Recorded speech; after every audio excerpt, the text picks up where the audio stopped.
हाय दोस्तों, आज हम लोग कोशिका चैप्टर पढ़ेंगे। कोशिका चैप्टर हालांकि बहुत बड़ा है, लेकिन इसको पार्ट बाय पार्ट में हम समझाने की कोशिश करेंगे। सबसे पहले कोशिका क्या है? जीवन की सबसे छोटी इकाई है। कैसी छोटी इकाई है? क्रियात्मक और संरचनात्मक छोटी इकाई है। इकाई का मतलब क्या होता है? इकाई उसे कहते हैं जो अपने आप में पूर्ण है। जैसे 10 हुआ, 8 हुआ, 7 हुआ, ये अपने आप में पूर्ण है। उसी तरह इकाई कोशिका क्या है? अपने आप में पूर्ण है। जैसे मकान बनाते हैं, मकान में सबसे छोटी इकाई क्या है? ईंट है। आप कहिएगा बालू है, कंकर है, क्योंकि वो अपने आप में पूर्ण नहीं है।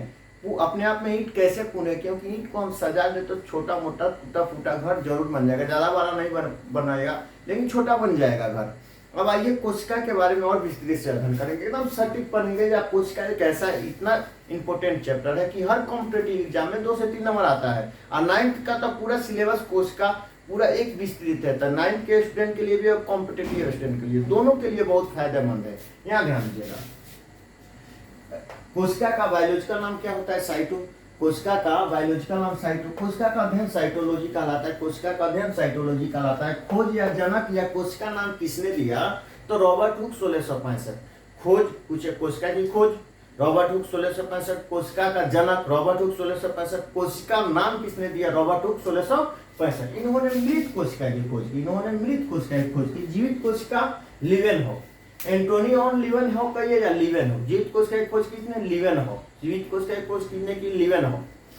कोशिका का सिद्धांत स्लाइडन एम स्वान। स्लाइडन एम स्वान, आप पूरा नाम याद करिए। 1838-39 में, 1838-39 में स्लाइडन एम स्वान। सबसे छोटी कोशिका का मतलब ओवरऑल, यानी पृथ्वी पर जितने भी जीव है उनमें सबसे छोटी कोशिका माइकोप्लाज्मा होता है। माइकोप्लाज्मा होता है सबसे छोटी कोशिका, माइकोप्लाज्मा होता है। सबसे बड़ी कोशिका शुतुरमुर्ग का अंडा का होता है, या इंग्लिश में कहिए ऑस्ट्रिच एग। शुतुरमुर्ग अंडा या ऑस्ट्रिच एग। मानव में सबसे छोटी कोशिका शुक्राणु। मानव में सबसे छोटी कोशिका शुक्राणु या स्पर्म, शुक्राणु या स्पर्म। और सबसे बड़ी कोशिका अंडाणु या ओवम, अंडाणु या ओवम। सबसे बड़ी कोशिका अंडाणु या ओवम। अगर ओवरऑल पूछे सबसे बड़ी कोशिका तो एस्ट्रिच एग, ऑस्ट्रिच एग या शुतुरमुर्ग का अंडा सबसे छोटी माइकोप्लाज्मा। और मानव में सबसे लंबी कोशिका, लंबी कोशिका अब यहाँ देखिएगा, अभी बड़ी करने सबसे बड़ी कोशिका अंडाणु हो गया। तो लंबी कोशिका का मतलब होता है जैसे आप लोग रोटी बनाते हैं, बेलन देखे हैं तो बेलन बहुत लंबा हुआ। तवा जिस पर रोटी सेकते हैं वह बहुत बड़ा हुआ। तो लंबा का मतलब बहुत लंबा, और बड़ा का मतलब बहुत बड़ा। या आप लाल किला देखिए, बहुत बड़ा है, बहुत बड़ा है। वहीं कुतुब मीनार देखिए, बहुत लंबा है। तो लंबा का मतलब लंबा और बड़ा का मतलब बहुत बड़ा। उसी तरह बहुत बड़ा कोशिका पूछे तो अंडाणु, और लंबा पूछे बहुत लंबा। कितना आदमी इसमें कंफ्यूज हो जाता है। लंबा कोशिका मतलब न्यूरॉन, न्यूरॉन याद किया है, लंबा न्यूरॉन कहेगा। बड़ा पूछे तो अंडाणु। विभाजन रहित कोशिका, यानी वैसा कोशिका जिसमें विभाजन नहीं हो, वैसा कोशिका जिसमें विभाजन नहीं हो, न्यूरॉन। अब न्यूरॉन मानव ब्रेन, जो मानव मस्तिष्क है, वह न्यूरॉन कोशिका से बना है। और न्यूरॉन कोशिका ऐसा होता है जिसका विभाजन नहीं होता है। इसलिए आप लोग देखते होंगे अधिक मारपीट होता है।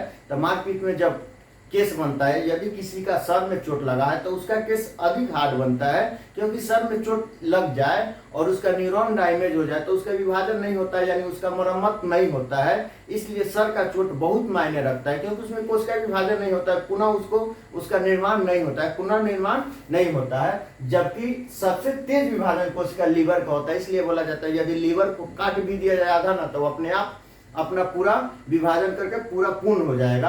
यानी सबसे विभाजन लीवर में होता है, सबसे तेज विभाजन लीवर में होता है। अब इसका स्क्रीनशॉट ले लीजिए या उतारिए। अब आगे चलते हैं। अब याद है कि कोशिका झिल्ली। कोशिका झिल्ली क्या होता है? आप कोई भी सामान रखते हैं या दुकान से सामान लाते हैं तो किसी झिल्ली में लाते हैं कि नहीं? उसी तरह कोशिका के अंदर बहुत से पार्ट हैं, और कोशिका के जितने भी पार्ट हैं सब कोशिका झिल्ली के अंदर एक निश्चित आकार में रहते हैं। यहाँ देखिएगा, कोशिका झिल्ली या सेल मेम्ब्रेन या प्लाज्मा झिल्ली कहते हैं। कोशिका झिल्ली सेल मेम्ब्रेन या प्लाज्मा झिल्ली कहते हैं। यह पादप और जंतु दोनों में पाया जाता है। कोशिका झिल्ली होता है, पादप और जंतु दोनों में पाया जाता है। यह कोशिका के सबसे बाहरी परत होता है। कोशिका का सबसे बाहरी परत, कोशिका का सबसे बाहरी परत होता है। कोशिका का सबसे बाहरी परत होता है। यह प्रोटीन का बना होता है, यह प्रोटीन का बना होता है। किसका बना होता है? कोशिका झिल्ली प्रोटीन का बना होता है। कोशिका के सभी अंग इसी झिल्ली में रहता है, कोशिका के सभी अंग इसी झिल्ली में रहता है। अर्ध पारगम्य झिल्ली, यह क्या होता है? अर्ध पारगम्य झिल्ली होता है। अर्ध पारगम्य झिल्ली का मतलब पूरा नहीं। देखिएगा आप कभी एकदम खुला रोड NH एकदम जा रहे हैं कोई दिक्कत नहीं है। अर्ध पारगम्य झिल्ली के मतलब छोटा सा आवश्यकता की वस्तु आएगा और जाएगा, आवश्यकता के, उससे अधिक नहीं। जो आवश्यक है वो आएगा और जाएगा। अब यहाँ देखिएगा कोशिका भित्ति, कोशिका झिल्ली तरह ही कोशिका भित्ति होता है। आप मार्केट में जाते हैं, यदि सामान भारी हो तो उसी में 2 प्लास्टिक लगा दिया जाता है, ताकि भारी वजन है तो 2 प्लास्टिक लग जाएगा, नहीं तो प्लास्टिक फट जाएगा।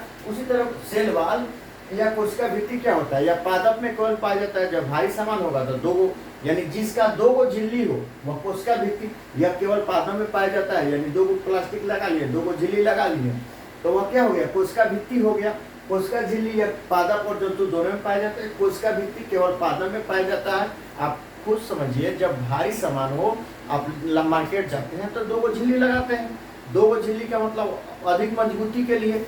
उसी तरह पादप को मजबूती चाहिए ना, तो पादप जंतु से अधिक मजबूत होता है, तो इसलिए यह पादप में ही कोशिका भित्ति पाया जाता है। सेल वॉल कोशिका भित्ति पादप में ही पाया जाता है, या ओनली प्लांट या पादप में होता है। यह सेल्यूलोज का बना होता है। सेल्यूलोज कैसा पदार्थ होता है? एक कठोर पदार्थ होता है। सेल्यूलोज एक कठोर पदार्थ, क्वेश्चन आ जाए सेल्यूलोज कैसा पदार्थ है? कठोर पदार्थ है। यह सेल्यूलोज का बना होता है। यह पौधे का सुरक्षा आकार प्रदान करता है, सुरक्षा तथा आकार प्रदान करता है। पौधे का सुरक्षा तथा आकार प्रदान करता है। इसका स्क्रीनशॉट ले लीजिए, आगे हम चलते हैं।